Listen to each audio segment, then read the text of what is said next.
Bonjour, c'est Stéphanie. Alors aujourd'hui, comme promis, on va parler des soins cosmétiques bio. Alors on va voir que bon, c'est bien, on va dire que c'est mieux, mais 3 petits points. Alors, en fait, ce qui est intéressant au niveau du bio, c'est que en réalité, il y a une forme de traçabilité. C'est-à-dire que ça permet d'offrir donc aux consommateurs la traçabilité, que ce soit au niveau donc de la matière première qui est utilisée donc dans le soin, quel qu'il soit, à l'emballage du produit fini. Donc la matière première, en fait, la traçabilité de la matière première, ça signifie que ça a été surveillé afin de se développer, d'être traité et acheminé selon un cahier des charges qui est préétabli donc par des organismes normalement indépendants. On va voir ça après. Donc, normalement, un label bio qui est sérieux, je dis bien sérieux, vous allez comprendre pourquoi après, fait toujours entrer donc 3 parties dans sa mise en œuvre, c'est-à-dire le producteur de la matière première, donc ça doit respecter un cahier des charges, le fabricant donc de cosmétiques, donc qui va utiliser et transformer ces matières premières, et enfin un certificateur qui va contrôler les 2 premiers. Voilà, ça c'est, on va dire, ce qui rend le bio un petit peu plus intéressant. Et l'élément, on va dire, qui est extrêmement important, bon, les 3 éléments sont très importants, mais celui qui est très important, c'est le certificateur qui va contrôler les 2 premiers. Parce que normalement, ces intérêts commerciaux, entre guillemets, sont indépendants des 2 premiers. Donc, c'est par ce certificateur, en fait, que la labellisation va être qualitative. Le problème, c'est que y a des enseignes, notamment des enseignes de grande distribution, en fait, qui vont utiliser leur propre, qui vont créer, on va dire, leur certificateur en interne. C'est-à-dire que ils vont développer un label qui leur est propre en interne, qui va donc certifier le reste. Donc, finalement, ils se surveillent eux-mêmes. Alors, vous imaginez bien que s'ils se surveillent eux-mêmes et qu'il n'y a pas d'organisme indépendant, c'est un peu plus facile de s'accorder un label. Vous voyez ce que je veux dire? Alors, il y a un autre élément important aussi à prendre en considération, c'est la différence entre le bio et le naturel. Parce que bon, globalement, on pourrait se dire c'est pareil, naturel, ça veut dire que ça n'a pas été traité, etc. Mais en fait, il y a quand même une différence qui est fondamentale d'ailleurs, puisqu'elle nous ramène à la question de la traçabilité. C'est-à-dire qu'en fait, un produit naturel, même s'il a été parfaitement bien maîtrisé de la matière première à la suite, mais c'est quand même un produit qui n'a été ni suivi ni contrôlé. Alors si ça n'est pas suivi, si ça n'est pas contrôlé, on pourrait dire oui mais c'est pas grave, ça a été, la matière première a été, j'allais dire élevée, mais a été conçue sans adjuvants, sans pesticides, etc.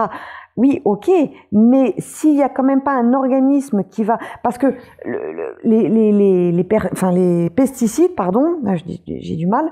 Les pesticides viennent effectivement de l'intervention humaine, mais on peut avoir également de la pollution qui va être externe, c'est-à-dire ça peut venir aussi, par exemple, si le champ cultivé est proche d'une autoroute, il va y avoir une source de pollution qui va être extrêmement importante, même si l'agriculteur ou le cultivateur n'a pas lui-même mis des pesticides.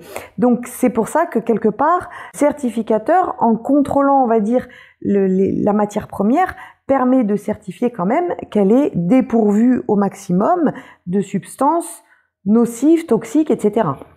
De la même manière que, évidemment, vous imaginez bien que donc celui qui cultive, donc il va récolter, mais les récoltes ne sont pas forcément utilisées de manière immédiate pour la transformation en soins cosmétiques. Ça veut dire qu'il va bien falloir stocker cette récolte, dans un silo par exemple, et ce stockage peut durer un certain nombre de mois avant d'être acheminé vers des grossistes ou vers des laboratoires pour transformer cette matière première.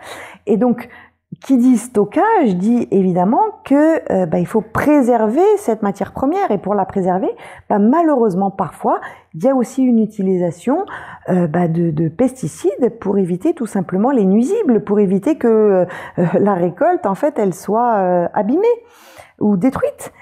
Donc, si encore une fois il n'y a pas de contrôleur de cette matière première, que ce soit au moment de sa plantation, au moment de sa récolte, et même au moment de son acheminement vers les fabricants, forcément à tout moment de la chaîne il peut y avoir entrave au naturel. Et effectivement, pour autant, le récoltant, lui, n'aura utilisé aucun pesticide, aucun produit chimique. Donc voilà comment un produit naturel finalement peut ne plus l'être très facilement, et parfois même peut être bien pire qu'un produit qui a été fabriqué avec des produits chimiques. Voilà, donc déjà, première chose, si vous devez choisir entre naturel et bio, je pense que vous avez compris, il vaut mieux prendre bio parce qu'il y a quand même une meilleure traçabilité, premièrement, et deuxièmement, évitez les grandes enseignes puisque vous avez compris également que leur organisme de contrôle est fait par eux-mêmes. Bien. Alors ensuite on va voir un autre point, c'est que malheureusement parfois le 100% bio va abuser d'une substance qui n'est pas terrible pour notre peau, c'est l'alcool. Alors il est tout à fait possible de trouver donc de l'alcool bio d'ailleurs, c'est ce qui permet donc d'annoncer effectivement à un produit d'être 100% bio. Le problème, c'est que l'alcool en fait, ça n'est quand même pas une bonne chose pour la peau, puisque donc sa particularité c'est de pénétrer rapidement dans les couches profondes de la peau et de les assécher en profondeur.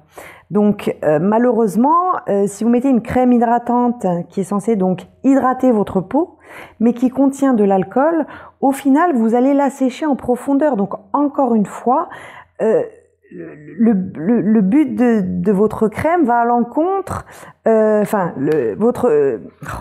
trouve pas mes mots aujourd'hui décidément. L'objet de votre crème va à l'encontre de ce que cela vous promet. C'est quand même. Alors, si vous asséchez en profondeur votre peau, alors ça épargne l'épiderme, mais ça rentre dans la profondeur du derme, et ça engendre quoi ? Ça engendre relâchement et rides prématurées. Voilà. Donc c'est quand même aussi à éviter, et pourtant ça peut être un produit qui est 100% bio parce que ils utilisent de l'alcool bio. Alors il y a des alcools gras, donc là je vais vous donner aussi un moyen de trouver les bons alcools, parce qu'il y a des alcools qui sont bons. Ce sont des alcools qui ont un préfixe en cétyl, c'est-à-dire cétylalcool, stérilalcool, etc. Ça, ce sont des alcools gras qui sont de bons alcools. Alors vous comprendrez qu'évidemment c'est un petit peu compliqué parce que finalement il n'y a rien de transparent réellement, complètement. Donc vous voyez, c'est même un petit peu compliqué de vous recommander d'utiliser davantage du bio ou pas du bio, parce que finalement il n'y a rien qui est totalement sûr, il n'y a rien.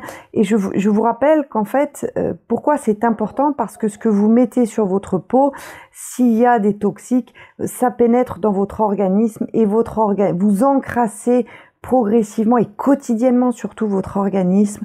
Tous les jours, un petit peu. Voilà, donc si vous voulez avoir une solution, on va dire, un petit peu plus globale et efficace à tous les niveaux, je vous propose de rejoindre le programme que j'ai créé pour donc améliorer et entretenir donc la jeunesse de votre corps, qui vous permet effectivement donc d'améliorer l'état de santé d'une manière générale, mais également votre peau, puisque c'est la partie la plus visible et que vous allez l'améliorer très rapidement. Je vous propose donc de rejoindre mon programme tout simplement en cliquant sur le lien en dessous. Et si vous voulez un petit peu revoir la présentation de tout ce qui est abordé et proposé dans le programme, il y a un autre lien qui va vous renvoyer vers un autre podcast sur lequel je parle un petit peu plus du programme. Voilà, sur ce, je vous dis à très vite.